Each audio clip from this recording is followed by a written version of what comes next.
Welcome back, everybody. Today we're going to be taking a deep dive into the career of Mitsuharu Misawa, specifically his time as the second Tiger Mask.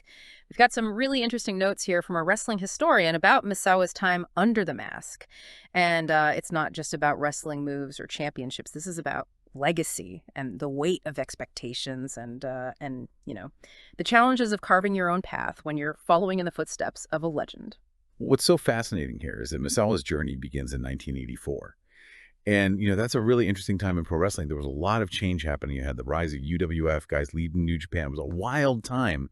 And into all this chaos walks the second Tiger Mask. Yeah, and becoming the second Tiger Mask, it wasn't just like, passing the torch. There was actually an attempt to debut another wrestler, Kazuya Yamazaki, as the second Tiger Mask. Right? That fell through for a bunch of reasons. And this is where things get really interesting. You have Naoki Otsuka, the president of New Japan Pro Wrestling at the time, working behind the scenes with Giant Baba, who was the head of All Japan Pro Wrestling. Wait, so you're saying the president of one company is setting up a wrestler for a rival company? Exactly. And it gets even more complex because Giant Baba was initially interested in bringing the original Tiger Mask, Satoru Sayama, to All Japan. Mm-hmm. But that didn't work out. So Otsuka finds Misawa, who's training in Mexico at the time, brings him to Baba, and Baba is immediately impressed. It's almost like it was meant to be, like all these things had to happen to put Misawa in this position. But we can't forget Ikki Kajiwara, the original creator of Tiger Mask. He had some pretty specific ideas about the character. Oh, absolutely. Kajiwara described the first Tiger Mask as a fighter, and the second as a heavy bomber. And you could really see that in their styles. Even as a junior heavyweight, Misawa wrestled with a power that was different from the original's more agile, more high-flying approach.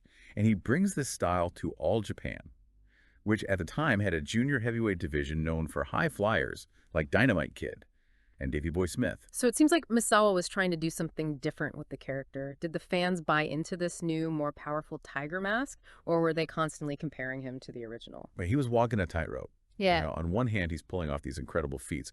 The Turbokan Hero, the Planchokan Hero moves never seen before from a Japanese wrestler. But at the same time, his taller stature compared to the original led to this perception that he was slower. You can imagine the pressure of trying to live up to that legend while also establishing your own identity. And then on top of all that, the original Tiger Mask, Satoru Sayama, is actually wrestling in Mexico at the same time, billed as Super Tiger. So it's almost like he's overshadowing Misawa's attempts to kind of carve his own path. Exactly. And this is where the context of the Japanese wrestling scene is crucial. Misawa was completely dedicated to Japanese pro wrestling, while the original Tiger Mask was performing elsewhere. It's a fascinating dynamic, and it probably added to the image problem. Okay, so Misawa is trying to find his footing as the second Tiger Mask, dealing with comparisons to the original. And now we have to factor in Giant Baba's matchmaking style, right? What can you tell us about that? Well, Giant Baba was known for what some called his safe driving approach to matchmaking. He prioritized safety and long-term storytelling over high-risk moves and quick rivalries. And this approach, while intended to protect his wrestlers, had a huge impact on Misawa's early career. So we're not just talking about a few missed opportunities. It sounds like Baba's style might have actively hindered Misawa's development as the second Tiger Mask. It's a definite point of debate among wrestling fans. In 1985, there was this budding feud with Kuniaki Kobayashi, but it never really had a satisfying conclusion. And then there's the media frenzy surrounding a potential match with Shiro Fuyuki.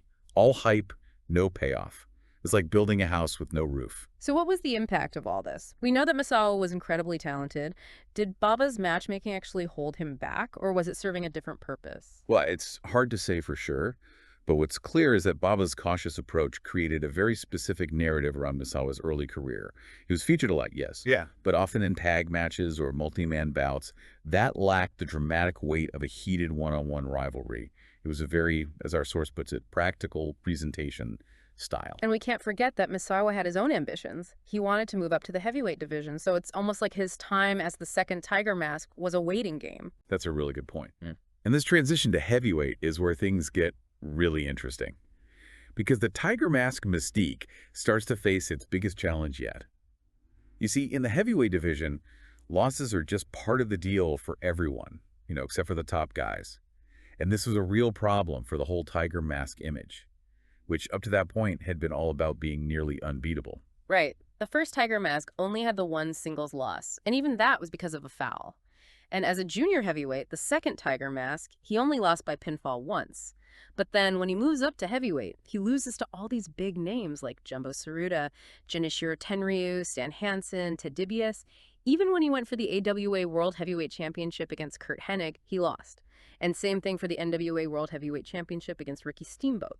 And all these losses, they fit with Baba's safe driving style. But they kind of accidentally made him seem vulnerable. And that really hurt the whole invincible image that came with the Tiger Mask character. It's completely different from how dominant the first Tiger Mask was. Yeah. Yeah, it makes you wonder if all those losses actually damaged the whole Tiger Mask brand. It's a good question. I mean, was it just the losses themselves, or was it more about the whole situation? The first Tiger Mask was this mysterious dominant force.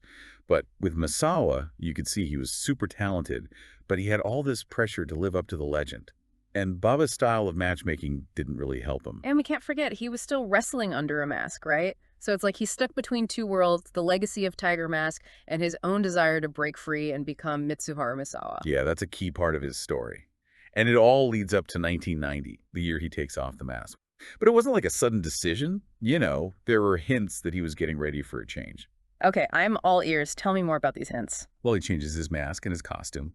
The mask is now this bright lemon yellow, and the tights are emerald green. Visually, he's moving away from the classic Tiger Mask look.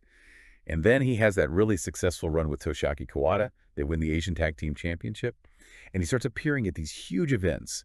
New Japan's Super Fight in Tokyo Dome and the Pan America Wrestling Summit. So just to be clear, these aren't your average wrestling events. No, to understand how big these were, imagine the Super Bowl and the World Series combined. That's the level of prestige we're talking about.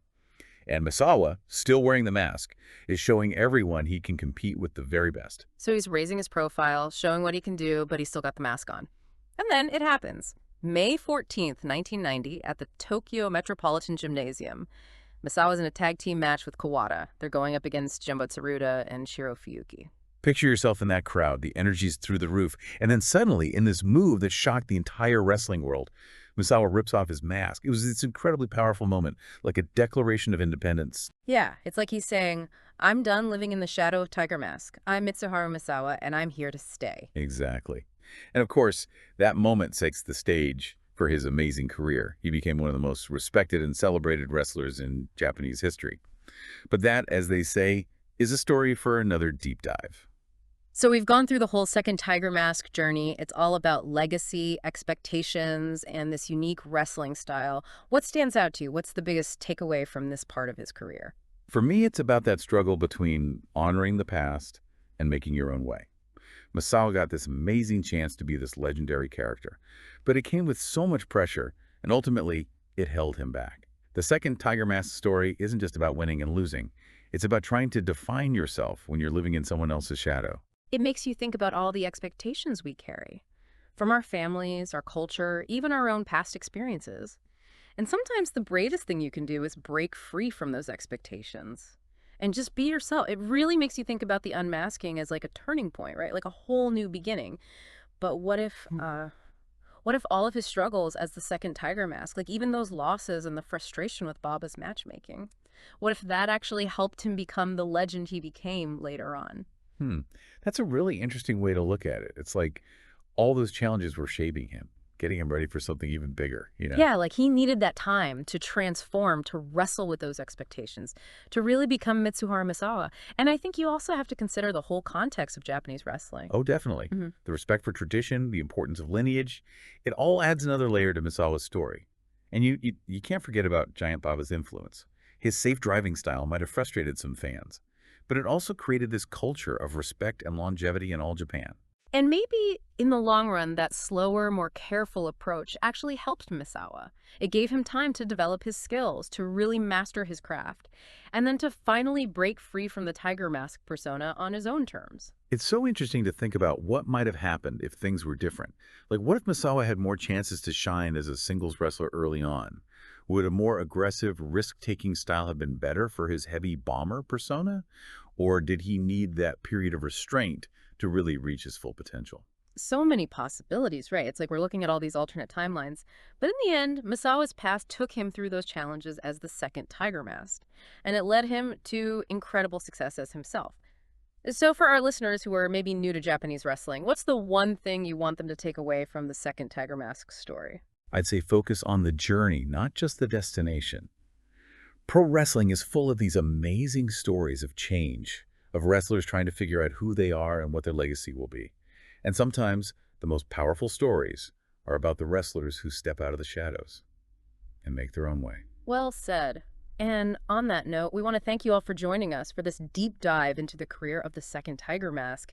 It's a story that's both triumphant and kind of tragic, and it makes you really appreciate the artistry and the heart that goes into this amazing sport. And don't forget, there's always more to discover.